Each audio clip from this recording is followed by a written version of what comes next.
오늘 함께 나누실 하나님의 말씀은 베드로후서 2장 1절부터 9절까지 말씀입니다.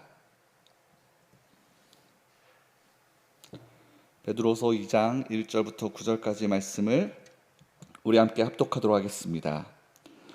그러나 백성 가운데 또한 거짓 선지자들이 일어났나니 이와 같이 너희 중에도 거짓 선생들이 있으리라.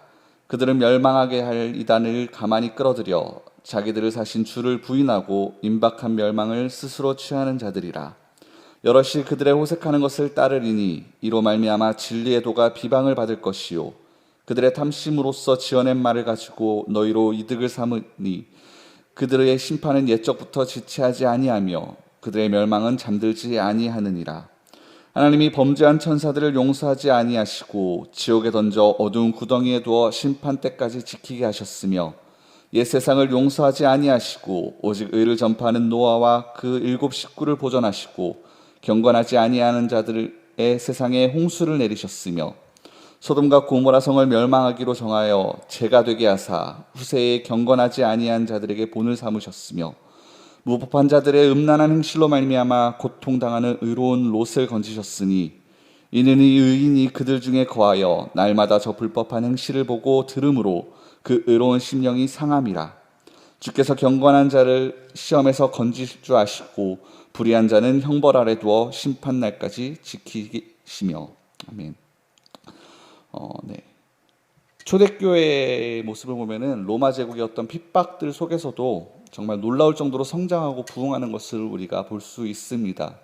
로마 제국의 그 관리들이 그렇게 성장하는 교회들을 보면서 그 교회의 지도자들을 잡아서 죽이고 그리고 그리스도인들을 감옥에 가두면은 그렇게 하면은 교회가 자연스럽게 무너지고 또한 기독교의 그런 신앙들이 점점 쇠퇴하게 될 것이다. 그들이 신앙을 포기할 것이다 라고 생각을 했었는데 그것과는 전혀 반대되게 교회를 핍박하면 핍박할수록 괴롭히면 괴롭힐수록 교회들은 성장해 나갔고 그런 기독교의 신앙을 로마 제국의 도시의 곳곳에 퍼져서 마을과 마을로 이렇게 확장되어지는 것을 볼 수 있었습니다.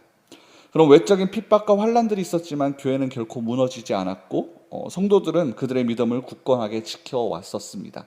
그래서 사도 베드로는 그러한 교회들의 모습을 보면서 그런 외적인 핍박 속에서도 교회를 격려하고 그들이 그렇게 지키고 있는 그 신앙들, 그들을 보면서 위로하고 그런 어떤 성령의 감동하심 가운데 그들을 향해서 칭찬하면서 베드로 전서를 기록을 합니다. 그런데 그렇게 외부적인 환란과 핍박을 견디면서 그렇게 성장하고 있는 초대교회 안에 정말 또 다른 어려움이 발생을 했는데 그것이 바로 교회 내부에서 일어난 이단의 문제였습니다. 베드로 후서는 바로 그러한 이단 세력들로부터 교회와 성도들을 지키고 그들을 다시 한번 참된 믿음 위에 든든하게 서게끔 만들기 위해서 그렇게 세우기 위해서 기록된 것이 바로 오늘 베드로 후서의 서신입니다. 우리가 월요일과 화요일 지난 시간 동안 1장에서 베드로후서 1장에서 사도 베드로가 얼마나 이 성경의 진리와 가르침을 강조하고 있는지 우리가 볼 수 있었습니다. 교회의 정체성이 무엇인지 그리고 구원과 성화의 은혜가 과연 무엇인지 그리고 또한 이러한 은혜를 받은 성도들의 삶은 어떠해야 되는지 참된 교회와 성도들이 이단들과는 과연 무엇이 달라야 되는지에 대해서 이렇게 1장을 통해서 쭉 살펴보았습니다. 반면 오늘 보는 이 2장은 그것과 반대되는 거짓 이단들의 특징이 어떠한지에 대한 기록이라고 할 수 있습니다. 다시 말하면은 이단들의 모습은 이러이러하니 그러한 모습을 보면은 그들이 이단인 줄 알고 조심해라. 그리고 너희는 그러한 모습을 본받거나 따르지 말아라 라는 것이 그런 가르침이 오늘 2장의 주요 내용인데 그 이단들의 특징이 과연 어떠한지를 하나씩 살펴보길 원합니다. 첫째로 이단은 주님을 부인한다라는 것입니다. 본문 1절을 보시면은 그들은 멸망하게 할 이단을 가만히 끌어들여 자기들의 사신 주를 부인하고 임박한 멸망을 스스로 취하는 자들이라 라고 기록을 하고 있는데 여기 보면 구약시대 백성들 가운데 거짓 선지자들이 일어났던 것처럼 너희 중에 거짓 선생이 있다라고 가르칩니다.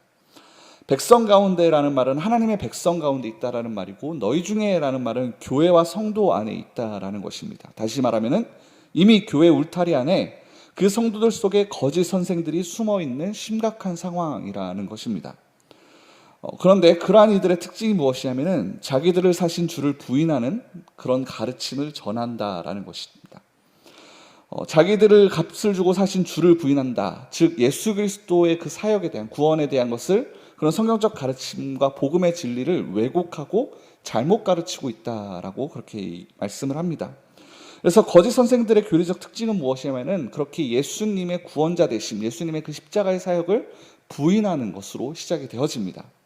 예수 그리스도의 진리에 대해서 그들이 부인을 한다라는 것입니다. 입으로는 하나님을 믿고 예수님을 믿는다고는 하지만 정작 그 속에 깊은 곳에는 정말 중요한 것이 빠져 있다, 왜곡되어 있다라는 것이죠. 베드로후서 1장에서 우리가 그러한 것이 무엇인지에 대해서 배웠습니다. 예수 그리스도를 통해서 우리가 얻는 구원의 은혜가 무엇인지, 그리고 그 구원의 은혜에 대해서 우리에게 알려주고 있는 이 십자가의 복음이 그 내용이 무엇인지에 대해서 우리가 1장을 통해서 살펴봤는데, 이것에 대해서 우리가 성경적인 가르침이 그 진리가 무엇인지를 명확하게 알고 있어야만 이러한 거짓 가르침들을 경계할 수 있다라는 것입니다. 요즘 이 코로나 때문에 항상 이 면역력에 대한 것이 굉장히 중요한 이슈인데, 우리가 감기나 독감에 걸리지 않기 위해서는 이 면역력이 키워야 된다는 것이 굉장히 중요합니다. 그러기 위해서 우리가 예방접종도 맞을 때가 있고, 그리고 면역력에 좋은 음식도 먹고 운동을 합니다. 신앙에도 그렇게 이단을 걸러내는 영적인 면역력이 있다라는 것입니다. 교회에서 성경의 어떤 바른 가르침을 전하는 것, 성경의 진리를 가르치는 것은 일종의 예방접종이라고 할 수 있는데, 그런 예방접종만으로는 완전치 않아서 그것과 더불어 필요한 것이 무엇이냐면은 좋은 음식을 먹고 규칙적인 생활습관과 운동을 병행을 해야 됩니다. 그런데 그러한 것은 이 성도 개개인의 삶 속에서 개인적으로 이루어져야 된다라는 것입니다. 스스로 무엇이 올바른 성경의 가르침인가를 말씀을 듣는 것으로 그치는 것이 아니라 그것을 계속해서 묵상해야 되고 기도함으로 주님 앞에 가지고 나아가야 된다라는 것입니다. 기도에 힘쓰며 경건하고 건강한 신앙생활을 하기 위해서 계속 힘쓰고 애써서 정말 주님 안에서 올바른 면역력을 계속해서 영적인 면역력을 키워나가는 것에 우리가 집중을 해야만 이단의 가르침이 왔을 때 그것으로부터 보호받을 수 있다라는 것입니다.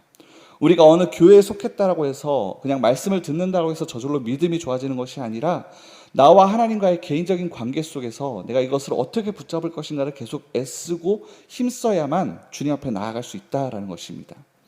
우리는 하나님과 나 사이의 바른 관계를 위해서 말씀과 기도로 우리 자신을 계속해서 성숙시키고 단련시킴으로 그런 영적인 면역을 잘 키워야 된다라는 것입니다. 우리가 이것을 기억하면서 주님의 말씀을 들을 때에 그 말씀을 듣는 것으로 그치는 것이 아니라 이것을 내 삶 가운데 어떻게 행할 것인가 계속해서 기도하고 묵상할 수 있는 우리 되어지기를 바랍니다. 두 번째로 이단의 특징은 호색하는 것과 탐심하는 것으로 성도를 유혹한다라고 기록을 하고 있습니다. 본문 2절과 3절을 보게 되면은 여럿이 그들의 호색하는 것을 따르리니 이로 말미암아 진리의 도가 비방을 받을 것이요 그들이 탐심으로 지어낸 말을 가지고 너희로 이득을 삼으니 라고 말씀하는데, 먼저 호색하는 것을 따른다라고 되어 있는데 호색, 다른 이제 우리말 성경에서는 방탕한 것으로 이제 해석을 합니다. 호색하고 방탕한 것의 가장 기본이 되는 특징은 무엇이냐면은 도덕적으로 부패하고 성적으로 타락했다라는 것입니다. 우리가 말만 해도 잘 알고 있는 이단들을 자세히 들여보면은 그곳에는 성적인 타락이 있고 어떤 영적인 문란이 그 가운데 있음을 우리가 볼 수 있습니다. 특히나 그렇게 어떤 교회 지도자들이 그런 거짓 선생들이 음란하고 성적으로 타락하고 문란한 것을 통해서 그것을 보게 되는 성도들을 그 길 가운데로 똑같이 이끌어내는 것을 우리가 그들의 모습을 통해서 볼 수가 있습니다. 그래서 성도들이 그것을 보면서 같이 타락하는 경우가 많은데, 그래서 결국 그런 이단들의 단체를 보게 되어지면은 그 안에서 기존의 가정들이 깨어지는 일들을 보게 되어집니다. 보통 그렇게 성적인 문란함과 부패함은 겉으로 잘 드러나지 않지만, 잘 숨기고 있기 때문에 겉으로 드러나지 않지만, 그들의 삶을 보면은, 그들의 속을 보면은 그들이 과연 이단인지 거짓 선생인지를 분별할 수 있는 가장 쉬운 방법은 그 공동체 안에 속해 있는 가정이 얼마나 건강하게 세워져 있는지를 보면은 우리가 그것을 알 수 있다라는 것이죠.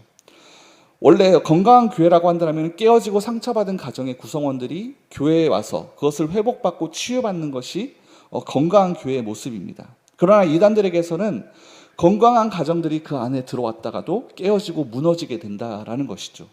그러한 그들의 열매를 통해서 우리가 이들을 분별할 수 있습니다. 또한 이단들의 특징이 뭐냐면 탐심으로 말을 지어낸다라는 것에 있습니다. 그리고 그렇게 지어낸 말들을 통해서 너희로 이득을 삼는다라고 하는데, 즉 성도들을 이용하고 그것을 통해서 착취를 한다라는 것입니다. 역시 우리가 말만 하면 아는 대표적인 이단들의 모습을 보면은 제가 항상 의아하게 생각하는 것은 저들은 과연 어디서 저렇게 많은 물질들이 났을까라는 것인데 정말로 돈이 많은 것처럼 보입니다. 근데 그 이유가 무엇인가 하면은 오늘 이 말씀처럼 거짓 선생들을 믿고 따르는 성도들로부터 탐심을 가지고 그들을 속이기 때문에, 말을 지어내서 그들을 착취하기 때문에 그런 단체 가운데 많은 물질이 쌓여진다라는 것이죠. 이처럼 이단들의 관심은 온통 돈과 육신의 정욕 가운데 있다라는 것입니다. 결국 그것을 얻어내기 위해서 자신들을 피로 값을 주고 사신 주님을 부인하고 그것을 통해서 성도들을 속이는 일을 한다라는 것이죠. 그 속이는 과정 속에서 정말 상식적으로 이해할 수 없는 기괴한 일들이 일어나는데, 우리가 깨어있지 않으면, 분별하지 못하면 그 속익에 넘어가는 경우가 빈번하게 일어난다라는 것입니다. 그래서 우리가 기억할 것은 뭐냐면은, 무엇보다 중요한 것은 기독교는 상식적이라는 것입니다. 성경적 교회 안에서 하나님은 결코 우리에게 비상식적인 것을 요구하지 않으십니다. 물론 성경에서 가끔 믿음의 선진들에게 비상식적인 것을 요구하시면서 그들의 순종을 시험하실 때가 있지만, 그러한 경우는 성경에서도 극히 적은 경우에 있습니다. 그리고 그 요구도 결국 하나님의 선을 이루시고 우리의 유익을 위한 것임을 우리가 성경을 통해서 볼 수 있는데, 많은 사람들이 생각하는 것은 무엇이냐면, 그렇게 비상식적이라고 할 만큼 큰 헌신과 큰 드림을 주님 앞에 드리면은 더 큰 것을 우리 가운데 주실 것이다, 더 큰 것으로 부어주실 것이라고 여기는데, 그렇지 않다라는 것이죠. 비상식적인 것에 목매이거나 그것에 집착할 필요가 없다라는 것입니다. 도덕적으로, 윤리적으로, 성적으로 비상식적인 것을 하나님께서는 결코 요구하지 아니하신다라는 것이죠. 가정을 버리라고 요구하지 않으실 것이고, 직장을 나와 일상을 포기하라고 말씀하지 않으실 것입니다. 당장 집을 팔고 땅을 팔고 빚을 내서 교회에 가져오라고 요구하지 않으십니다. 배우자 외에 다른 이성에게 한눈 팔라라고 말씀하지 않으십니다. 비상식적인 것들, 심지어 하나님이 보실 때 가증한 것들을 이상한 종교적인 의미로 포장하지 않으신다라는 것입니다. 그러니 우리가 성경의 바른 가르침과 진리를 올바로 우리가 깨닫고 알고 있어야만 한다라는 것이죠. 지속적으로 하나님과의 그런 바른 관계를 맺기 위해서 말씀과 기도로 하나님께 나아가시기를 간절히 축원을 드립니다. 우리에게 맡겨주신 그 일상의 자리에서 빛과 소금의 역할을 온전히 감당하기 위해서 정말 하나님 안에서 가정을 건강하게 화목한 가정으로 지켜나가면서 주님께서 내게 주시는 그 말씀이 무엇인지 그것을 가지고 공동체 안에서 함께 힘써서 그것을 깨닫기 위해서 함께 기도하고 나아가는 우리 신앙인이 되어야 될 줄 믿습니다. 그러할 때 이 고난과 위기의 시대에, 어려지럽고 이 혼란스러운 시대에 우리 교회들이 믿음을 통해서, 말씀을 통해서 굳게 세워져 나갈 것이고, 하나님이 맡겨주신 소명들이 이 땅 가운데 온전히 이루어지는 은혜를 우리 삶 가운데 누리게 될 줄 믿습니다. 우리가 당장 마주하는 현실에서 그런 거짓 교사들이 심판받지 아니하고 날이 갈수록 그 세력이 흥하는 것처럼 보여집니다. 하지만 우리가 기억할 것은 그것은 잠시뿐이라는 것을 우리가 알아야 될 것입니다. 하나님은 악인을 향한 심판을 지체하지 아니하시고 그들의 죄를 못 본 채 하지 아니하시고 반드시 심판하실 것이라 오늘 말씀합니다. 그동안의 심판의 역사가 그것을 증명한다라고 베드로는 이제 기록을 하고 있습니다. 범죄한 천사들을 어두운 구덩이에 두셨고, 노아 시대의 죄악을 홍수로 심판하셨고, 그리고 무법하고 음란한 도시인 그 소돔과 고모라를 죄로 만드셨다라는 것입니다. 하지만 그러한 심판 중에 노아와 7 식구를 홍수 가운데 보존하신 것처럼, 그리고 소돔과 고모라의 방탕함 속에서도 의인 롯을 건지신 것처럼 경건한 자들을 향한 하나님의 도움과 구원의 손길이 계속해서 있었던 것을 우리가 기억하면서 그것을 바라보고, 그 도움의 손길, 붙잡음의 손길을 바라보면서 우리가 우리의 신앙을 굳게 지켜나가야 될 줄 믿습니다. 우리가 이단들을 통해서 바라볼 때에 세상 가운데 많은 거짓 교사와 선생들이 있지만, 그 가운데 우리의 믿음이 흔들리지 아니할 수 있는 것은 그들이 심판받을 것을 주님께서 말씀하고 계시고, 또한 그 가운데 우리를 지키고 계시는 주님의 손길이 있다는 것을 우리가 말씀을 통해 깨달을 수 있기 때문임을 기억하시면서 우리의 믿음을 말씀 가운데 지켜나가고 기도함 가운데 묵상함 가운데 계속해서 키워나가는 저와 여러분 되기를 간절히 축원을 드립니다. 기도하겠습니다. 사랑하는 하나님, 고맙고 감사합니다. 하나님, 오늘 베드로후서의 이 말씀을 통해서 그곳 가운데 믿음의 백성들 사이에 거짓 교사들이 있음을 우리가 깨달았습니다. 주님, 그러나 이단들이 우리 삶 가운데, 우리의 신앙 가운데 아버지 다가올 때에 우리가 정말 믿음 가운데, 말씀 가운데 온전히 서서 진리로 그것을 쌓아나갈 수 있는 우리 되어지게 하여 주시옵시고, 그러기 위하여 우리가 예배 중에 들은 말씀으로 그치는 것이 아니라 우리의 삶 가운데 그 말씀을 계속해서 묵상하고 그 말씀을 통해 주님을 더욱더 깊이 알아가고자 하는 열망들이 우리 마음 가운데 생겨나게 하여 주시옵소서. 그래야 그 이단들이, 그런 거짓 교사들이 비상식적인 것을 가지고, 그러한 신앙을 가지고 우리 가운데 다가올 때에 그것을 주의 말씀으로 물리칠 수 있는 은혜를 허락하여 주시옵시고, 그들의 심판이 멀지 않았음을 주님의 말씀을 통해 믿고 바라보며 우리를 붙잡으실 주님을 더욱더 굳게 바라볼 수 있는 이 시간 되어줄 수 있도록 성령의 은혜 가운데 우리의 삶을 주장하여 주시옵소서. 이 모든 말씀 살아계신 예수님의 이름으로 기도드립니다. 아멘. 먼저 주기도문으로 예배를 마치겠습니다. 하늘에 계신 우리 아버지여, 이름이 거룩히 여김을 받으시오며 나라가 임하시오며 뜻이 하늘에서 이루어진 것 같이 땅에서도 이루어지이다. 오늘 우리에게 일용할 양식을 주시옵고 우리가 우리에게 죄 지은 자를 사하여 준 것 같이 우리 죄를 사하여 주시옵고 우리를 시험에 들게 하지 마시옵고 다만 악에서 구하시옵소서. 나라와 권세와 영광이 아버지께 영원히 있사옵나이다. 아멘.